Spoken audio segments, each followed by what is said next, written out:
It's Royale. 6 minutes. 6 minutes into E3. And somehow EA's press conference got worse from there. This year's E3 was always going to be a little bit disappointing, and not just because it was following a couple of really good years. We're in a gap year where most companies' major projects have already been announced but haven't actually come out yet, which means lots of updates on existing projects and a lot smaller and fewer bombshells about new titles. Considering that, I'd say we mostly walked away with a good show this year, even if some people were trying their absolute best to compensate for a lack of big announcements by bringing back that other most beloved of E3 traditions. Hey, so what are you working on at Respawn? Yeah, we're making a new Star Wars game. Wow, a new Star Wars game, huh? Yeah, it's a Star Wars game. It's called Jedi. You swing lightsabers. You can swing lightsabers on, be a Jedi. Wow, that sounds just incredible. Right here, an official new game reveal. Now for more Star Wars. Hey guys, our game is affecting international law. So that's gotta be a good reason to come back and check it out, right? Okay, here's another one. We're adding your favorite Star Wars character into the game. General Grievous.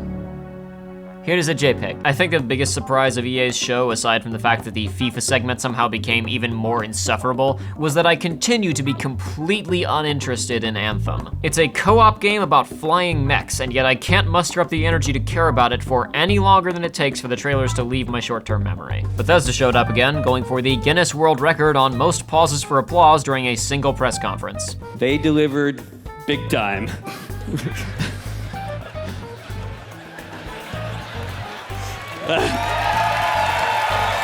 Somehow they managed to have more applause breaks on average every 2 minutes than the Devolver segment that did that as a joke.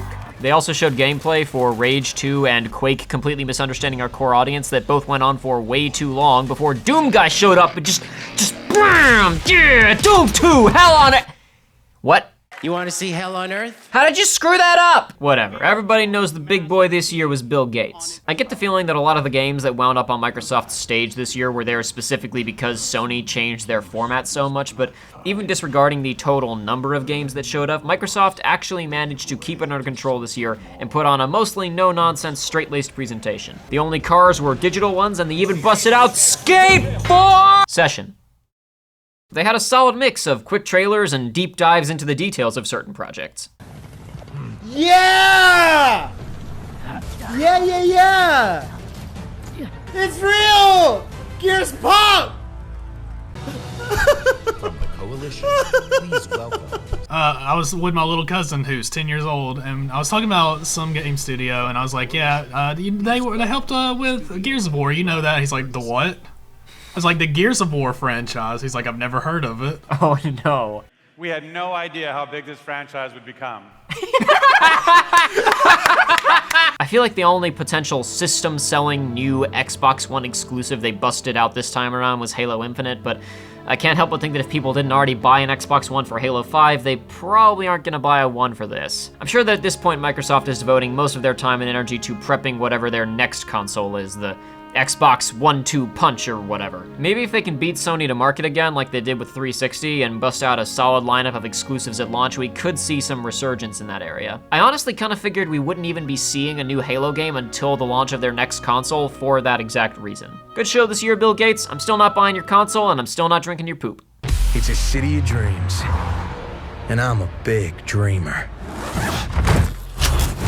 I've been interested in Cyberpunk for ages now, and this trailer definitely heightened that interest. It's good to see that they're really embracing the genre and the source material of the tabletop game, really going into the weird of the genre instead of a watered-down version of what your mom thinks Blade Runner is. I also think that the collective love and affection for The Witcher 3 is making everyone forget that it took CD Projekt Red 2 tries to really nail it, and it sounds like Cyberpunk is gonna be an incredibly different game. But whatever, it's not like you could ever accuse these guys of not trying hard enough, so I'm sure that one way or the other, we're in for something special with Cyberpunk.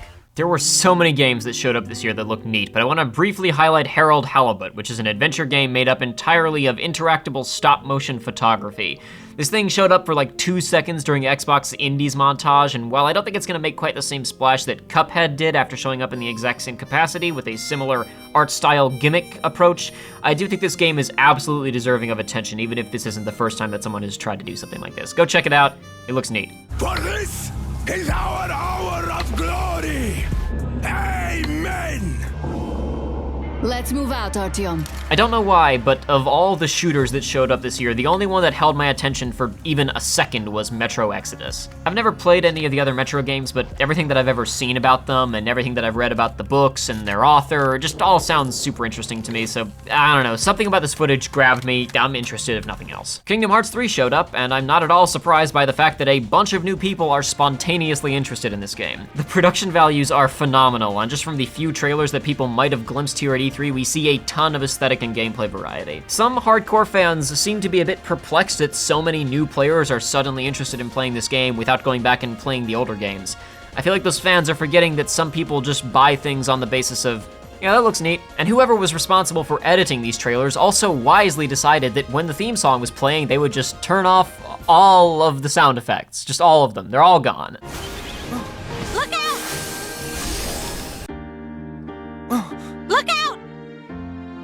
This was obviously done to maximize awkwardness. Characters grunt and pant with exertion as they struggle against enemy strikes and run from place to place, without any of the accompanying footsteps or impact sound effects playing, just to make sure that everyone is as subconsciously uncomfortable as possible without attracting too much attention to it. Honestly, if the front half of each of these trailers was about having as much fun and being as wild as possible, the back half of each trailer was a calculated exercise in maximizing awkwardness and cringe. Marcus from Cosmonaut Variety Hour once had this to say about Kingdom Hearts. You can take isolated clips from any of the games and just play them with no context, and it's the funniest shit ever. And somehow, Kingdom Hearts 3 is taking that to new and unprecedented heights. I am honestly baffled that they didn't split these things off into separate story trailers for hardcore fans or something, because even to someone who has played every single game in this series, the dialogue in these trailers was unbearably awful.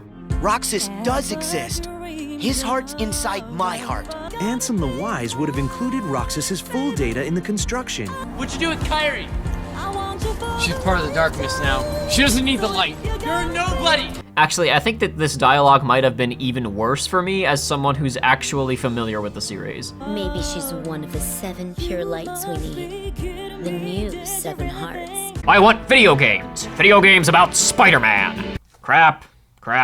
What, did you make this in Unity? These big, flashy E3 demos keep funneling Spider-Man through linear set pieces and Arkham Asylum gameplay, and I'm really hoping that's more of a marketing thing than what you'll actually spend a lot of time doing in the game. On the bright side, the people making this game are saying all the right things. Peter Parker sounds like he'll be an actual character in this game, and the conflicts between his personal and superhero life will play a big part in the plot. Supposedly the game takes place over the course of 2 weeks, and it's weird to have a story timeline like that presented in an open world game. They're doing really specific stuff, like having the story start with Kingpin being arrested and that creating more problems than solutions, and that makes me think that the people writing this game really care about what they're doing, but we'll see. I'm excited. We don't have to wait that long to find out. The Last of Us 2 showed up and continued the tradition of being a The Last of Us game. I really don't have any feelings on this game. I like the first one a lot, and I'll check this one out, but so far it just looks like more of the same, except that now it's a game about hate instead of love. I don't know, that idea just kind of leaves a bad taste in my mouth. We finally got to see more of Ghost of Tsushima. I don't believe for a second that the final game will look even half as good as this, and I'm really skeptical about this entire sequence of events that we see here. Like this is an open world game, right? What if you kill this guy first before he can sound the alarm? Does backup not get called? That seemed like something that was absolutely going to happen during the sequence. Like, I mean, look at this. You're telling me that this is optional? So yeah, I'm skeptical as to the authenticity of anything in this trailer, but I have faith in Sucker Punch as a studio, and at the very least, all of the concepts behind this game look super appealing to me, so I'm keeping my eye on this one. I don't know what's happened to Kojima, but somehow he completely forgot how to sell video games. I get that he's going for this air of brooding mystery, this oppressive, drab atmosphere, but I still need to know what I actually do in your game, Mr. Kojima. With Metal Gear Solid 5, I saw so much of how that game worked that I felt like I practically played it before I even played it. Oh yeah, Sony was trying something really different and unique this year, a completely new format with this themed theater and a whole complex of demo booths gussied up to look like Central Park. A lot of people really ragged on this presentation, mostly because of some awkward downtime, like these bits where they were clearly just filling time while everyone moved on to the next theater, but consider how rough the first couple of Nintendo Directs were compared to what we've started to get from these guys more recently. I'd say this definitely has a few kinks to iron out, but this was a first attempt and all in all it ran pretty smoothly. With most of these guys continuing to do basically the exact same shows that they've been doing, I've loved watching Nintendo and Sony shake up their presentation structure and try new things each year. And hey, this year even Ubisoft was shaking up their presentation, giving us an intimate, behind-the-scenes perspective on their conference.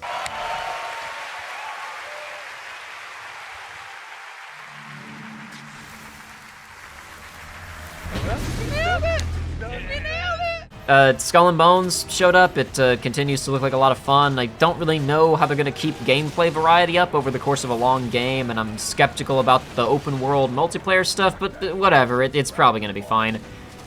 Still don't know what the heck I'm gonna be doing in Beyond Good and Evil 2, but I know that I really like the tone of this trailer, and the specific usage of the phrase space opera made my ears perk up. And yeah, that was pretty much it. Let's see, what else? Square Enix had a conference this year. And so did Devolver Digital.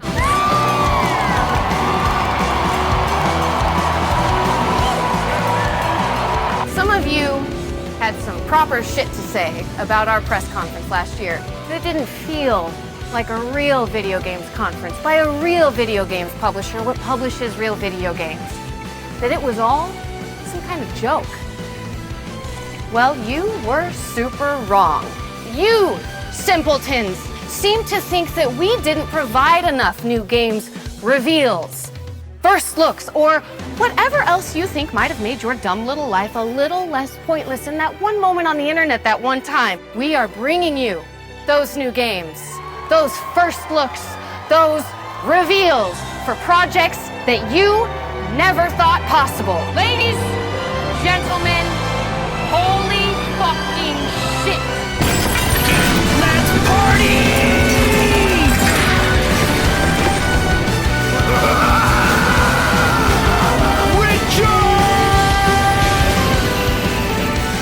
Shutting the trolls down forever. What now, idiots? Devolver just dropped Metal Wolf Chaos on your ass. Remember 2015, the year of dreams? Remember Final Fantasy VII Remake and Shenmue? Where are they, Layden? Hello, I can't see them. Oh, what's that? I'm playing Metal Wolf Chaos this year. Shutting 3 down, it's over. It ain't getting any better. However, we do have one more announcement. Please, take a look. Who's it gonna be? It's Ridley. Yeah. Isn't it? It might be Ridley. Yeah! Woo! Day one purchase. Day one purchase. I'm so there, baby. I'm so there. Nintendo brought nothing to the table except what was essentially a heavily revamped and improved port of a Wii U game. I don't want to sound too down on it. A lot of these changes sound absolutely fantastic, and many gamers have been missing out on a fantastic game for the last several years. Nice to see that Sakurai is still alive too. I kind of figured he didn't survive the production of the last game.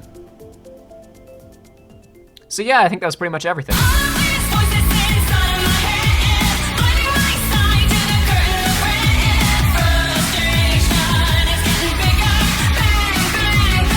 The MC is back!